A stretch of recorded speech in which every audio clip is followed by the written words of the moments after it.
What is going on, party people? Liv Moods here with another Hoops Your Daddy, all things NBA. Denver Nuggets joined by the one, the only Brandon Crystal, BK in the house, just coming from Broncos stuff. Yeah, Broncos season is here. My summer I know. ended officially around 11:30 when Sean Payton started talking. There you go. Summer is over. It's over. Over. As our guy Jason Kosmiski likes to say on the Nuggets broadcast. And so the Broncos are going to obviously get ramping up. What's interesting about this, though, and we're going to do plenty of NBA, is as the NFL is getting underway. Yeah. We know the preseason to some degree has been muted because we know how most people don't love it. How unimportant. I mean, it matters to the teams you cover and to your how so-and-so looking at people texting, how's Bo Nix look? I was like, I'll let you know. But with the Olympics coming and the excitement of a big fan-filled Summer Olympics in an awesome city like Paris, it'll be interesting to see what these next couple of weeks are like as sports fans and how much attention, if you're not going to Broncos practice or covering it or talking about it like we are, the casual fan, like when you have conversations, it kind of dies. It's going to die down a little. Are they going to wait? And because the expectations for the Broncos are lower, right? And the NBA has gotten to kind of a slowdown point, other than what we'll see at the Olympics, in terms of movement beyond a move here or there. We saw Reggie Jackson is headed to brotherly love, right? And we're going to get to Westbrook, but just what the Olympics over these next 2 weeks, as they start with what's going to be a great opening ceremony, and not to go off on a tangent, but there's this amazing promo that's running. Yeah. That, it's a big voice guy, and I heard it like listening to the Dan Patrick show earlier. And it's like the opening ceremonies, it's amazing. Boats down the River Seine, ending at the Eiffel Tower. So not even in an Olympic stadium. Right. Like, join Mike Tirico, Peyton Manning, Kelly Clarkson, and Snoop Dogg. And I'm like, Snoop Dogg is such an interesting ad, but I love it. It's going to be great. And Kelly Clarkson's going to be great. And Tirico's always great. That's actually a pretty fun combo. It's funny to hear the big voice guy, and I'm like, that is not a group that I would ever think like. It's not a combination. Or calling anything together in any situation. If you just gave me those names and said, how did these people work together? I'd be like, like on the New York Times Connections. Don't know. Like, how do you put these four together? No idea. You just wouldn't, other than Kelly and Snoop both do music and Mike and Peyton both do football. But certainly Olympic wise, very interesting. I think it'll be fascinating to see how not only there's so many Colorado athletes that are in it, but just how the USA does. Yeah. And having the fans back, because we know 2020 Tokyo got postponed, and 2021 no fans. Yeah. And Team USA, pretty hot start, 5-0 before they head to Paris. Obviously, there is a little bit of a lull here, having conversations around Steve Kerr deciding not to fly in a replacement for KD, and KD is not going to play in the first game against Serbia.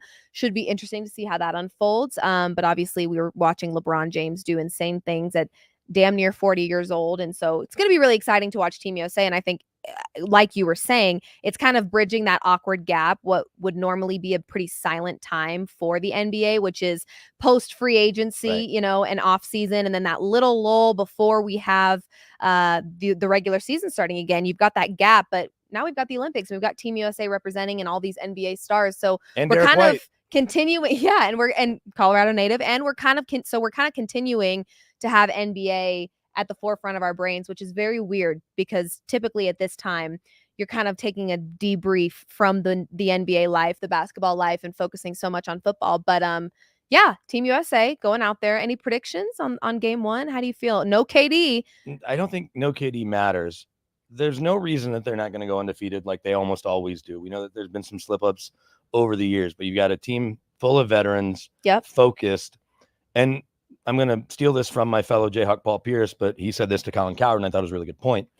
If you look at the players that have played the best so far, it's LeBron, it's Anthony Davis, and it's Bam Adebayo. And Paul Pierce's thought, and Paul, I want to say, has a gold medal, or at least has been to the Olympics. I know he had a gold medal as a junior because he was like wearing his Team USA gear around campus. I'm like, why wouldn't you just like hold on to that and not wear it? Oh, that's a good point. But he said that those three players specifically get to do what they do normally all the time, right? LeBron always has the ball in his hand and is initiating the offense. AD is always kind of starting inside, working his way out, and big on the glass and big blocking shots. Bam Adebayo always kind of roams around defensively and then on the offensive glass and gets his own shots kind of that way. Yeah. Whereas everybody else kind of has to modify what they're doing. Right. It'd be interesting with a healthy KD what that looks like, because He's maybe the best, one of the best 2 or 3 pure scorers we've ever seen. Yeah. And hopefully he gets healthy by the end. What I think Steve Kerr is doing, because if I'm not mistaken, does KD not have a gold medal? All these other guys do, right? Like Steph doesn't have one. Somebody doesn't have one. But I'm going to look it up. Regardless, Steve Kerr knows that they're really weird. I've never understood this, but the Olympics are super weird. It does show that he has one gold medal, so he has one, so Steph doesn't have one. Yes. Let me check. But they give 12 gold medals. Coaches don't get gold medals. Trainers don't get gold medals. It's not like Super Bowl rings or championship rings or when you win the Stanley Cup. Or I'm sorry. No, Kevin Durant and Steph both have not. So that's part of the reason KD's staying on, because if KD flies home and they fly Jaylen Brown missed opportunity. Right? Yeah, you don't want that. Then KD doesn't get the gold medal. Jaylen Brown does, and that's that. So just by KD being there, even if he doesn't play, but he's one of the 12 players, that's fair. Steve Kerr is getting Kevin Durant a gold medal, and Steve Kerr certainly has plenty of love for KD. He won 2 championships there with him with the Warriors and was the MVP and all of that. So I don't mind that KD, it's a bummer that he's banged up, but KD might also be kind of playing the way he would normally play. Right. And so it's going to be fascinating to see Team USA. There's no reason they're going to lose. You saw what they did to Team Serbia, even with Joker doing his best. We love Joker. You look at that lineup and you're like, well, there's no NBA players. It's like one of those where you're like, okay, yes, love Jokic, would love to see him. But again, like you and I talked about, you check his box score, Jokic did just fine. Yeah. he did just fine. He just was kind of a one-man band, which, we're used to seeing Jokic have moments like that where he can take over a game and pretty much do it himself. So are you pulling for Team Canada because of the blue arrow? Do you want to see? I love Jamal, but no, I got to go Team USA for sure. Well, okay. Let's assume we all want, certainly you and I do, and most people listening want America to win. Yeah. Do you want to see, this is a more fun question. Who would you rather see win the silver medal? Joker or Jamal? Canada or Serbia?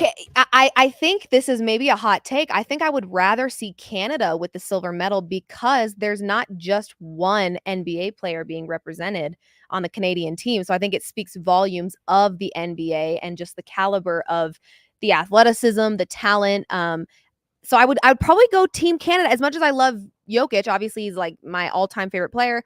Love him. We've got more representation than just Jamal Murray on Team Canada. What, Dylan Brooks? I'm checking to see what the final roster is. Yeah. There's Jamal's not alone. So I would love to see the more NBA players represented on the Olympic level, to me, I think would be best. The women's one. Let's go see in your men's team. We know RJ Barrett's there. Yep. Is SGA playing? I don't know if SGA is playing. He is. I haven't seen much. Right. They've got Lou Dort. They've got Nickeil Alexander-Walker, who of course Nuggets fans remember from that series. Trey Lyles. It doesn't. Wiggins is playing, so another Jack, and Nick Nurse is coaching. So so that's like you got to kind of go with like. It's as much as I love Jokic, there's so much NBA representation on Team Canada that you kind of also have to root for them as well. But it's almost you're picking Jamal or Joker, because I'm going to take the other side. I think Joker, and I'll double check because we know there's a bunch of Nikola like backup players. Yeah, guys named Nikola on other teams that Doesn't Orlando have one? They're trying to draft other Serbians named Nikola. It was sort of like when the Cowboys lost DeMarcus Ware to the Broncos and drafted DeMarcus Lawrence. I'm like, just because they're named DeMarcus doesn't mean, and DeMarcus Lawrence mean you're getting the same thing. He's turned out to be a nice player, but he's not going to the Hall of Fame like D Ware is obviously there with that gold jacket.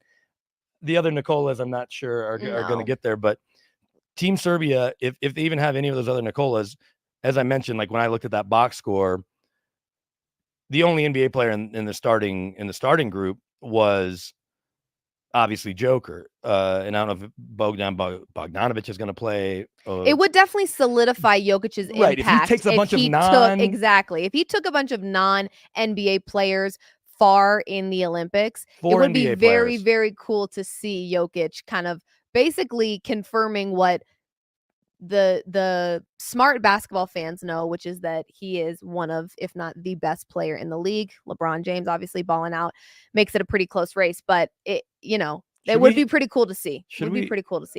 I want to do this just as an exercise, and I don't want to hijack the show, but I have the 12 players. Yeah.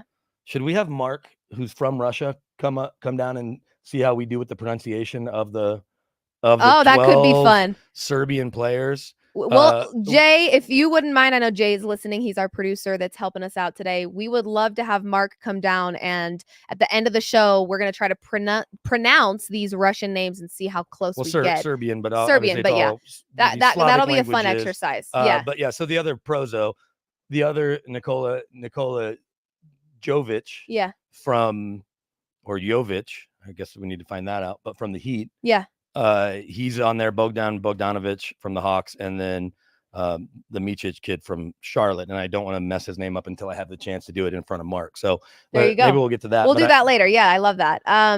Well, let's talk a little bit. Obviously, Team USA, we got our Olympic talk out of the way. Let's just start the show. We are going to jump into a little bit of Eastern Conference. I made a top 10 list for who I think right now, as it stands, based on the offseason, free agency, all that good stuff, what my top 10 list looks like. I'll read it to BK and give my reasons why. He can tell me what he agrees with, what he doesn't agree with. But of course, we have to talk about the hypothetical rotation of the Denver Nuggets with Russell Westbrook, because we are getting one step closer. Feels like any day now we should be hearing some Westbrook news here in the Mile High City. The Utah Jazz waived Russ on Saturday, and it was reported that Russ was expected to sign with the Denver Nuggets upon clearing waivers. Well, he cleared his waivers yesterday. So I feel like maybe even by next show on Thursday, same time, same place, that we may be having some Russell Westbrook information to talk about. I'm excited to hopefully see him in a Nuggets jersey. But as of now, what I'm thinking the rotation looks like is you've got Jamal, PG, you've got CB as the shooting guard, you've got MPJ as the small forward, Aaron Gordon as the power forward, and Jokic. And then your bench looks a little something like Russ, Strother, Tyson, Watson, and Dario Saric. And then where does Vlatko fit in? Coming off injury, we're just getting into depth now. Zeke Naji is still around for now, which never makes sense to me, but we'll save that for another time. It might be a two-man race between Jalen Pickett and Trey Alexander, who's not only around but plays. The other one's likely going to be in the G League. And if Summer League's any indicator, I know we went to the very back end of the roster, but when you know what the starting five looks like, and right, we can get to that here in a second, but on the back end, if Trey Alexander picks up with what we saw in Summer League, he's going to have a hard time, if he plays that same way through camp and through the handful of preseason games, not demanding it stretches minutes, but being up with the big club. And Jalen Pickett's going to likely be in Grand Rapids. I know they obviously carry 15 active players. I guess DJ's still on the roster. I didn't realize that. I didn't either. Or the NBA wished Nuggets center DeAndre Jordan a happy 36 or 37th. Oh yeah, they did. I did know that he was there. I guess we need to check the roster. DJ's not playing, but he's essentially an extended coach who dresses and might steal 4 minutes here or there. And then, there's one more spot, and we'll see who ends up grabbing that in terms of, in the regular season. I guess Deron Holmes starts on IR, and maybe he's playing in April or May, but I would doubt it. I would doubt it as well. And so I think that's still what you need to address is, can you add one more big man? But you want to get into the rotation. We agree that CB is going to be the starter, even though he's tried to downplay it. I do think that's what's going to happen, yes. I just don't see Julian Strother leapfrogging him, especially because of what you lost with KCP. Like, you don't need more scoring. And I think Julian's becoming a better defender and understands that'll get him on the court sooner. That's still not what he does naturally, whereas Christian Braun is an effort, athleticism, defensive guy who just needs to score more consistently. And so if that's your starting five, the second unit is really interesting. And then how much does Russell Westbrook play with starters, and what does that look like, and which starters does he play with? Yeah, I agree. I think that, I don't know, to me, Russ is, you know how I feel. I think he's a great addition. I'm very excited to see him come off the bench. And I do think that you could see some pretty great moments between Russ and Jokic, which we saw a very steady rotation that the Nuggets started to develop of.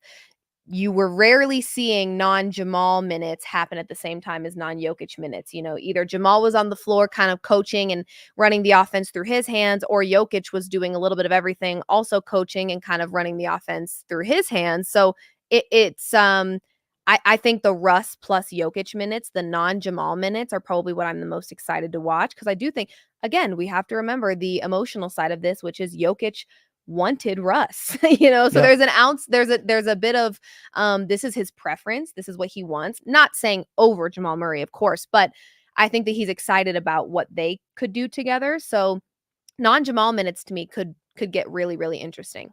Well, to piggyback on that, knowing obviously what it's like to see players around Joker, with Russell Westbrook, even at 35 years old, still extremely athletic, and knowing that he spent time around LeBron, but just a modern day athlete that is likely also spending hundreds of thousands, if not millions of dollars on his body every year to be able to compete at that level.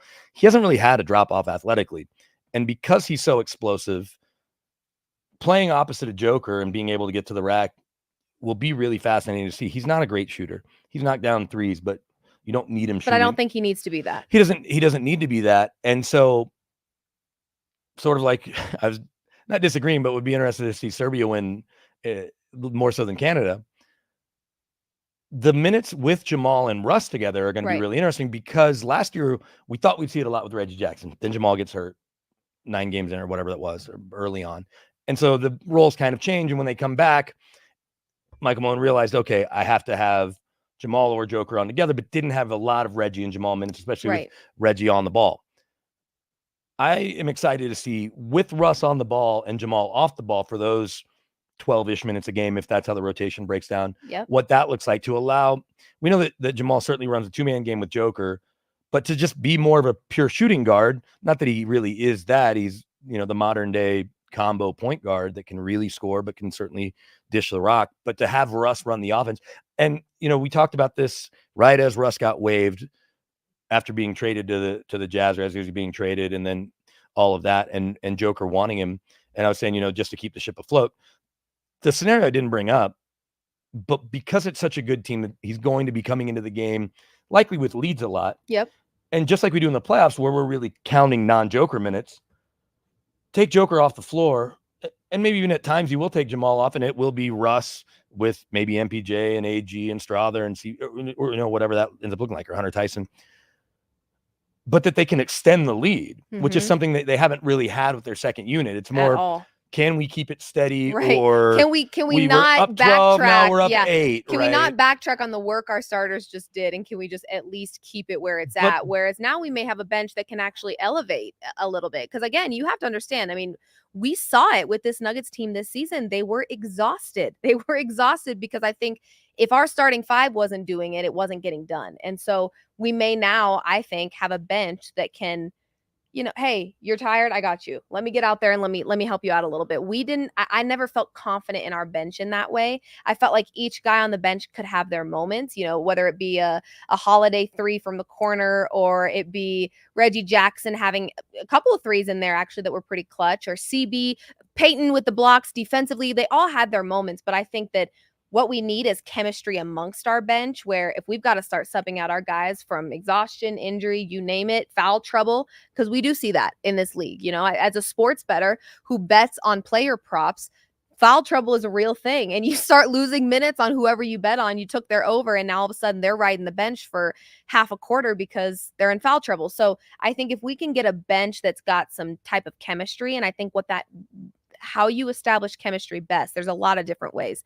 But veterans, I think, are very good. And I think when we lost KCP, we lost one of those guys that could really hold it down, keep it cool, calm, collected. We know that works in the Nuggets' favor a lot, being down 20 and being able to climb up from a 20-point deficit. You can't let yourself get all scatterbrained and overwhelmed. And what I remember, even as a fan, watching the Lakers series and going, okay, they're way calmer than me, and that's a good thing. They're almost creepily calm, and it's kind of annoying me now, because I'm like, shouldn't you be? Right. But it works for them, and that's kind of one of their skill sets, and I think one of their weapons. So I think Russ can be what KCP was, but on the bench, and I think that's going to be really cool to watch how that unfolds. And I think he could also be that even in a starting lineup. Do I think that he is a starter? No. I think his role is best served as a bench player to bring some excitement, some chemistry, and some leadership off our bench. But yeah, I'm excited about the possibility of Russ. I think it's really going to fill a lot of holes, fill a lot of gaps. Well, and then two other things that are going to be really fascinating to see.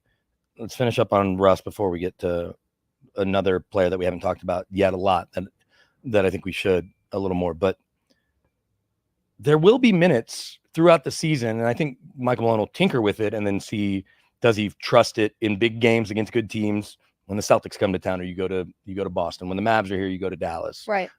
And we will see them in the in-season tournament. Yep. They did draw the Mavs again in the in-season tournament.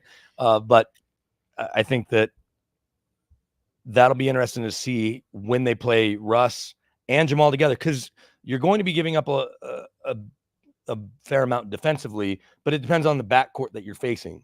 So you probably can't do that much against a team like Dallas because of Kyrie and Luka. But against teams with lesser guards, maybe the Lakers, you can maybe get away with, or try Russ and Jamal and Joker all out there together, but Russ in the starting lineup instead of CB, right? Or maybe it's CB or Peyton Watson, who I'm going to get to a little tease there. And you're taking MPJ out. We've seen plenty of games where MPJ hasn't closed because it just wasn't his night, or he wasn't what you needed defensively. So I'll be fascinated just to see how that works. And again, this scenario is everybody's healthy for most of the year, and they get a chance to play together and tinker with stuff in bigger games. A team like Phoenix, right? That's another team that they have guards that can score, but you're not worried about them destroying you because they don't have a point guard yet. That maybe you can get away with Russ and Jamal against Devin Booker and Bradley Beal in the backcourt some. But so I mentioned Peyton Watson, and we know he didn't take the biggest jump. I don't say the jump you wanted to see, because obviously you want everyone to play well all the time. I don't know what that expectation was, because he played, I think, 16 minutes the entire playoffs a year ago in the championship run. He may not have played much more than that at times. Yeah. But you see the tools, and you see how athletic he is. You know that his shot is only going to get better. And so when we talk about replacing KCP, Christian Brown's the obvious choice. But I think we will see plenty of games, especially if his offense is there consistently, just knocking down that open three. We know what he can do defensively on the ball and even off the ball, helping block shots.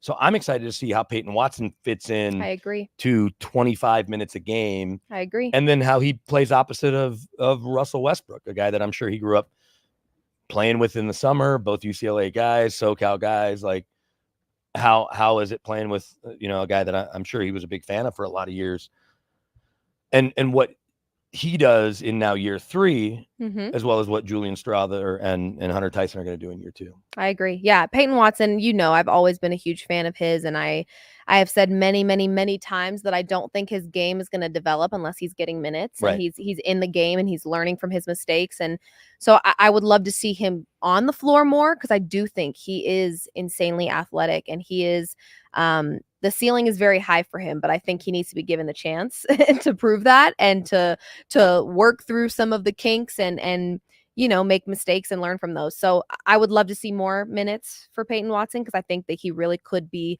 something special for this Nuggets team. So I'm excited. I'm really hoping that before Thursday, we have some more insight information on Russell Westbrook, and can get a little bit closer to having him as an official member of this Denver Nuggets team. But want to talk to you a little bit about the Eastern Conference. Okay. I have made a top 10 list based on the offseason, free agency, kind of last season into this season, who I think is top 10. I did this with the West, had OKC in that number 1 spot yet again. Not much is changing over here, because I do have. Can I guess who you have number 1? Oh, go ahead. The world champion Celtics. Yeah, I do. The Boston Celtics as number 1. Former champs obviously kept their starters together, and I just think that they were dominant this past year. I mean, I kept trying to deny it. Kept trying to say they were playing injured teams, which they were, but this is a roster that once they acquired Drew Holiday, it was a match made in heaven. They had set themselves up for success, and we got to watch that unfold. Who do you think I have at number 2? Despite Shelby's influence on you, I don't think it's the Bucks. I'm going to guess that you hope Julius Randle and Jalen Brunson are healthy, and you have the New York Knickerbockers too. I do. All right. I do have the New York Knicks at 2. We've got the Nova Knicks, actually. That's just an East Coast bias. The Villanova Knicks is what I'm going to start calling them, because they just got Mikal Bridges as well, who I think is a really good just one more piece of supporting cast around Jalen Brunson. We saw what Jalen Brunson can do. And didn't it come out later that he actually played through some injury in the postseason? I mean, we know he was without Julius Randle, who, despite what many people think, Julius Randle is wildly important to this starting lineup and to this team. When he left, how it was a different. Yeah. So once you get a healthy Julius Randle, you've now got a little bit more supporting cast around Jalen Brunson. A healthy OG Anunoby too, who they obviously traded for, re-signed. But yeah, I don't have a problem with the Knicks. I think the Knicks are the future's bright. They got in sniffing distance of a pretty deep playoff run. I think injuries obviously got in their way, but I think that is a team that I'm very excited about in this upcoming season. So I've got the Knicks at 2. At 3? Who do you think I have at 3? Well, I imagine the acquisition of Paul George makes it hard not to have the Sixers at 3. He nailed it. Right? He nailed it. Okay. You had PG, the growth of Tyrese Maxey, and we still know, as we're seeing him in the Olympics, what Joel Embiid, my fellow Jayhawk, is capable of when healthy. Yeah. Yeah, I do think that this is kind of feels like a roster overhaul a little bit, so I think that there's that potential for some glitches in the chemistry, but I think that you've got smart enough players that are experienced enough to know how to work through some of those. And so there may be some kinks early, it may not be a seamless fit right off the bat, but I could see this being a team where kind of looks like it's not going to work in the first part of the season. And then, come when it matters most, they're figuring it out and they've got it going on. So I've got 76ers there. Also, Reggie Jackson, just his presence. For sure. He can frustrate, I guess, any team that he's on in terms of some of the shot selection, but they're now bringing someone with a championship pedigree that's been around a championship team for the last couple of years. And it matters. That can be invaluable to a team that is on the cusp of taking that step. All right. 100%. So 4. Number 4, probably the Bucks now. Yeah, nailed it. I promise you, he does not have this. He has not seen this list. Yeah, just for reference, I think it's obviously hard to picture that the Bucks are at 4 because we didn't see Giannis. We're now hearing that Lillard is unhappy where he's at. Rumor has it. Wow, I'm going to pretend to be shocked for a second. But when Giannis shared the floor with Lillard, Middleton, and Lopez last year, Milwaukee was plus 16.3 points per 100 possessions. So I think what we're going to see is if we get a healthy team, they're going to score. They're going to know how to play basketball. They're going to win games. That's not going to be a problem. But what does the health of Giannis look like in this upcoming season, which is kind of one of my reservations? And if Damian Lillard is not happy, well, what kind of production do we get out? What kind of effort do you get out of somebody that's not happy where they're at? Now, again, this is all speculation and rumor. I have not heard from his mouth that he is unhappy, but I do know that he really wanted to be in Miami, did not get what he wanted. So I'm not necessarily surprised that he's not happy. So Bucks are at 4, 5. This one might be tough. If it's not Miami, and I think that was going to be the obvious choice, I'm just looking at the other playoff teams. I'm going to guess it's Orlando. It's Orlando. Look at that. KCP, they stole away my guy. And Caro on the ascent, all the Wagners. Yep. They've got a lot of young talent on this team, but I think adding KCP as that veteran presence is never a bad idea. It's never a bad thing. He plays defense. I think he's going to increase their 3-point shooting as well. So love the KCP ad for them. And I think that they're a team that, again, has a lot of talent, but just missing that veteran piece, and KCP could be that for them. Again, championship, he's got him under his belt, he knows what he's doing, and excited to see how that unfolds. And shout out to Jamal Mosley, former longtime Nuggets assistant, CU Buff there you go player, and got a new deal there with Orlando because of what the Magic were doing, and they're a fun team to watch, it's been a long time since I guess Dwight Howard got into the finals in the early 2000s, but it's been a minute. Yeah, for sure. Okay. 6 is the Pacers. Yes. Tyrese Halliburton and company. Yes, it is.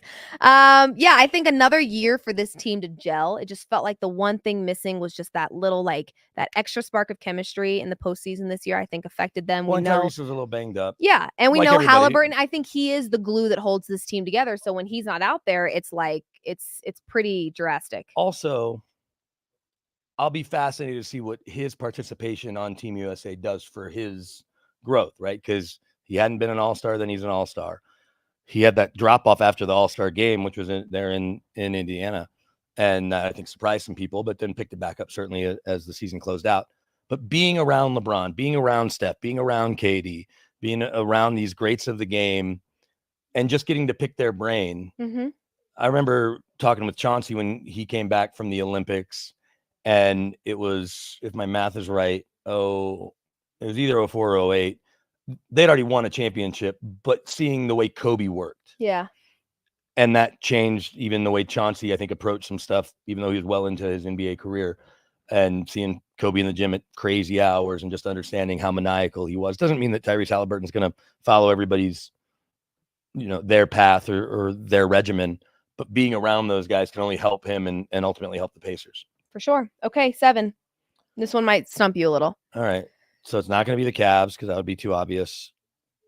The Heat with Jimmy Buckets and company, because you can't drop him out of the playoffs. If you do, you'll be the one paying for it as long as he's healthy, because we know what happens with them in the playoffs. That's right. And Bam Adebayo, he'll be coming off the Olympics, and you like some of their other young pieces. Also, shout out to them for not only winning the Summer League, but Isaiah Stevens, CSU's own, he's on a 2-way deal as an undrafted guy. Don't be surprised if he gets real minutes from them during the season. So you were actually right the first time. It is the Cavs. Okay, Cavs. It is the Cavs. Yeah. So I guess not a big surprise there. I think re-signing Mitchell was definitely the right move. Huge. And to me, that was the only way that this Cavs team stays afloat, is to re-sign Donovan Mitchell. So very smart decision making there. And also a new head coach. Excited to see. I always get excited about a new head coach because one of two things is going to happen. It's going to work or it's not. Right. I mean, it's like, and I don't think with coaching, it's one of those chemistry building things. I think that happens with a starting 5 lineup maybe, but with coaching, I think pretty early you can tell if this is going to be something, because I think one of the most important pieces to coaching in this NBA league, given it is such a star-driven league, you have to have the respect of your players. And we have seen very quickly players basically saying from jump, I don't like him, he doesn't like me, and it shows. It shows on the floor. It shows in the chemistry. It shows in the success of the team. So I think coaching is something you can see pretty quickly. Is it going to work? Is it not? And obviously there's exceptions, but I'm excited about the new head coach, re-signing Mitchell, obviously the right move. Number 8, you talked about him, Miami Heat. Yeah, you That's can't who have I've them got next. I guess you could put them in the play. Yeah, no, but they'll win that. I've got Miami Heat. I do think losing Caleb Martin is going to be an adjustment period for them. We also know that the Jimmy Butler era in Miami could be coming to an end. He was in Chicago last weekend, although I think he has a place there and loves country music. So he was. Will an unhappy Butler affect his effort this season? Because I know, there was a little bit of here's what I want, and let's not forget that the front office had some feelings about Jimmy Butler. They weren't fond of his behavior in the postseason. Yeah, Pat Riley didn't like the BS at all. With all the trash he was talking. And I appreciate, look, Pat Riley is not only a Hall of Famer legend, right? We know who he is as an exec, certainly as a coach and a longtime player and a tough guy from New York. So he's not going to take shit from anybody, including his own guys. And basically, and I respect him for it. Basically, he told Jimmy to shut the F up because he's not on the court. So to say all this stuff that could happen, right? Like, we all know those people. Truth. We all know those people in general that'll tell you about what could have happened had they have been there. It's like, okay, oh, you want to know my favorite? Oh, ladies, you are all too familiar with this one. The amount of men I have met that are like, if I hadn't have blown my knee out, I'd be a pro. Shut up. Oh my gosh. You all would have been professionals if you hadn't injured yourself. My God. So yes, very similar. Mine wasn't injury related. It was genetics. Like once I stopped growing and quit soccer at age 7. Oh my gosh. I knew my shot to the. That is always the go-to. But I blame my parents, because if I was 6'6'1", I think I could have been Riley Moss before Riley Moss. Every man on this planet believes that if they hadn't injured themselves in some devastating way, that they would be a professional athlete. Knock it off, okay? Delusion Island is that away. Anyway, so Heat at 8. So now we got 9 and 10. Yeah. Let's see if you can get these. The Bulls? They're 10. They're 10. So in front of the Bulls, LaMelo Ball and the Charlotte Hornets? No, actually. Raptors. No. I'm just running out of teams. Hawks. Who's left? Oh, okay. I think there's something there. That could be, I think Hawks could be interchangeable with a couple other teams. That one, and honestly, you could probably move Hawks to 10, put Bulls at 9, and have that 10 spot be pretty. And we know that that's actually although the Bulls losing DeMar DeRozan. That's tough. So that's why it certainly changes the West too. It does. So that's my list: 9 and 10, 9 Hawks, 10 Bulls. I just have a hard time believing either of those two teams, or the teams we didn't name. I mean, I said Raptors, but the teams below them, the other 4 or 5 teams, Charlotte as well, make a jump ahead of any of those 8, barring something so catastrophic, right? Where Lillard doesn't want to play, gets traded, right? And Giannis is hurt, right? Or Embiid's hurt for the whole year, or whatever it may be, like, or the Jimmy Butler thing blows Miami up. Yep. And Bam Adebayo's hurt. Like, and I'm not trying to make anyone hurt. I'm saying, but beyond that, I have a hard time seeing any of those teams in the top 8 not finishing in the top 8 in some order, barring catastrophe. So those other teams on the cusp, I don't know if they can jump ahead. Right. But I don't have a problem with your list, and obviously you and I. Yeah, I was gonna say we were pretty aligned. Yeah. I mean, I think I threw you. You threw me off on the Cavs thing with how you said it, because I made it sound like it was going to be different than what you were thinking. But you were right though. Re-signing Spider Mitchell, who seemed like he was unhappy, but you realize he just wanted to get paid. Yeah, he just wanted his and maybe money. He didn't love JB Bickerstaff, or they didn't necessarily vibe. Right. But like a team we didn't mention is Detroit. And I still don't understand what happened with Monty Williams. It's just hard. It's hard to put Detroit in any of my top but they just keep having these top picks, and you're like, at some point, it's so hard. At some point, it should come together. You're right. It still has to be the right chemistry. So the East is still top heavy, even with those those 4 teams that are 5 to 8. Call it all top heavy of 8 of the 15. I just don't see where those other 7 are really displacing any of them beyond catastrophe. Agreed. And I don't know if any of them. If any, well, because looking back at your teams in the West and looking who's there, but starting with the 4 that we know, when you look at the final 4 with obviously OKC, Denver, Minnesota, and Dallas, and then an improved Kings team. We'll see what the Lakers are, what the Clippers are. I think the Eastern Conference is more top heavy. The Western Conference, the talent feels a little bit more dispersed throughout. Well, yeah, and we know New Orleans with a healthy Zion. Yeah. What they can be. And we saw it even in the Grizzlies with a healthy Jaw, Zach Edey at center. I mean, Marcus Smart, Desmond Bane, John Morant. We haven't seen that on the Canadian team, and I don't know, or why SGA is not on it. And I know Zach Edey was just playing in summer league and got banged up. But like, I'll be curious to see what Zach Edey is in the pros, because he is so much of a throwback. Yeah, but he's still enormous, and that will help you on defense, just like size. Yeah, his size alone. Athleticism is so crazy that you can't really put them in the same, but they do change the way a team can attack you. I understand it's a 3-point league, but you still have to get buckets at the rim, as the Nuggets have shown over and over, and you need to get points in the paint.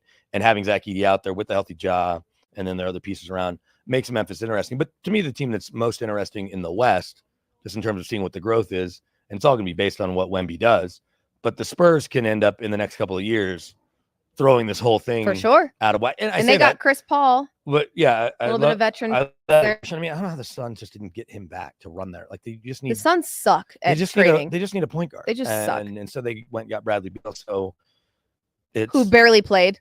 Yeah, but even when he did, he's not playing point guard, and it's forcing Book to play point guard or whatever you're doing. But Wemby's potential and the way he came out and basically lived up to the expectation. We haven't seen anyone with this kind of hype since LeBron, really. Yeah. And I think he matched it or met it. So he did. No, he was great. Because where did you have the Spurs in your rankings last week? Spurs were, I actually have it pulled up right here. The Spurs for me were 9th, 10th, right after probably New Orleans or something. They weren't on 10. Okay, they were 10. I could change them out with the Lakers though, because I got the Lakers at 10. Yeah, but that's a team. The Lakers are just one of those teams that no matter if having LeBron and AD, I feel like you can never rule them out. No, you certainly can't. They can have the most unserious roster around them, and if LeBron and AD are on the floor, you can never rule out the possibility of them making a run in the playoffs. That's how it feels. In the first round, they get another Colorado kid, Dalton Connect, who was projected to go as high as 4, drops all the way to 16. And then I don't know if you saw, they also got Bronny James at 55. I'm not sure he helps them win a championship this year or ever. I'm not sure if you saw. But Dalton Connect, with Austin Reeves. Yeah. I mean, he's a smart basketball player that I think will be able to score in the league. We'll see how well he can defend. Yeah. He's a kid that was 6'1" going to junior college and was 6'8" by the time he leaves Tennessee as the SEC player of the year. So you can't take the Lakers even out of the playoff. That's the only reason I probably would have put them ahead of the Spurs potential to disrupt the whole order. Yeah. Based on one player that I think has a chance to be truly generational. And I know for a fact, talking to people, for as much as Rudy Gobert's won all those awards, Joker has no problem with Rudy. Now, the Cat Rudy kind of combo thing kind of messed with him at the end of the year. But I don't think Joker really, I mean, he had a nice couple moves on Wemby in Olympic warm-up stuff. Right. I don't think Joker enjoys the matchup against Wemby because he's so hard to figure out, and he's so long and so athletic. So the Spurs are going to be fascinating to watch the growth with Wemby specifically, and then the team they have around him. I agree. Okay, we are out of time, everybody. Thank you. We're not going to do the Serbia thing with Mark? Well, I don't know. Mark. We're low on time. I think we can come in real quick. Come on. Mark's here. Mark is here. Okay.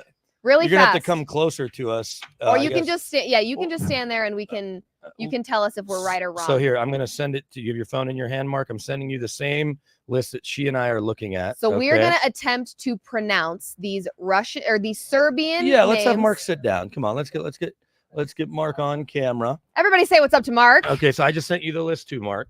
And now we are going to try to pronounce these Serbian names. Are we going to take turns? Are you going to go first? We can. You get to go first. Ladies first. Oh, right of course, up the you give me really. And Bogdanovich is the next one. Yes, I like on Bogdanovich. Okay. But first, okay, this guy's in the NBA, mind you, for the Hornets. Vasile Micic. I think you got Micic right. Yep. What about you got the first name right? Yeah, Vasily Micic. Okay, then. Okay, Vasily Micic. The next two we both get. It's Bogdanovich, and then you get Nikola Jokic. So then I go next to the aforementioned Miami Heat fake Nikola. Do we think it's Jovic, right? I would assume so. Yeah, it's Jovic. Okay, so now you're back up. So now you're giving me the hard one again. No, I think at this point they're all hard. Okay. Marco. I think you got that. Guduric. Marco Guduric. Okay. Guduric. Okay, so you got. I needed to make it a little more fluid. Okay, I'm getting. We're getting there. We're getting there. All right. Okay, I get Vanya Marinkovic. Vanya, is that how we are going to go with Vanya? That? Vanja. It's Vanya. Okay, Vanya Marinkovic. Oh, good luck. Is this next one horrible? Why did I get the? Oh! Okay. It's hard because remember how we're pronouncing J's in Serbian. Yeah. Okay, so like yo. Okay, so this would be Agyen Dobric. It doesn't help that it's not written in, like, you'd probably have a better chance you could read it in but also Serbian language is a bit different from Russian, so that's why I can guess some of them. You're still gonna do better than us. Ognen, Ognen, Dobric. I think you feel. I would say onion. Onion. Okay. Onion. Might be onion. That's probably because G, N, and J. It's probably supposed to be read together. Okay. Then I get Philippe, or it's probably Philippe Petrushev. Pietrushev. Okay, oh my gosh, the way he sounds it sounds like poetry. The way he says it sounds like poetry. Oh, another Nikola, by the way. So you catch a break there on the front end. Nikola Milutinov. Nikola Milutinov.